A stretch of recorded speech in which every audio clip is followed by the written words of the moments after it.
அங்க பல ஆண்டுகளா பல பெண்களுடைய உடல்கள் இருக்கு, உடனடியா அதை ஆய்வு செய்யுங்கன்னு புகார் கொடுத்தவருக்கே ட்விஸ்ட்.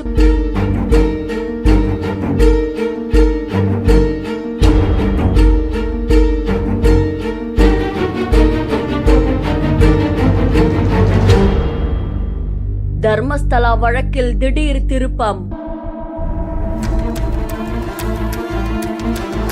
கர்நாடகாவை உலுக்கிய பரபரப்பு சம்பவம்.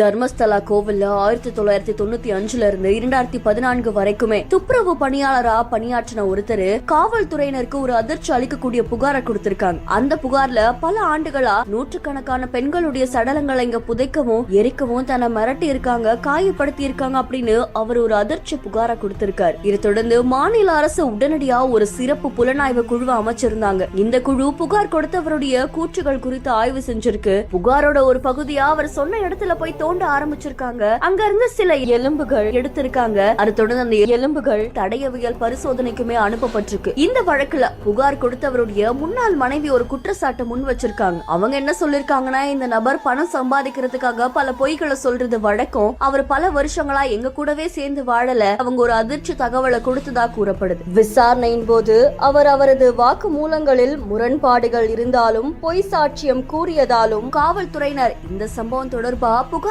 கொடுத்தவரையே கைது செஞ்சிருக்காங்க அப்படின்னு தகவல் ஒண்ணு வெளியாகி இருக்கு. இந்த வழக்குடைய உண்மை தன்மை பத்தி பல சந்தேகங்கள் அதிகரிச்சிருக்கிறதால காவல்துறை அதிகாரிகள் கைது செய்யப்பட்ட இந்த நபர்கிட்ட இப்போ விசாரணை மேற்கொண்டு வராங்க அப்படின்னு தெரிவிக்கப்பட்டிருக்கு. இந்த சம்பவம் அந்த பகுதியில் பெரும் பரபரப்பையும் அதிர்ச்சியும் ஏற்படுத்தி இருக்கு.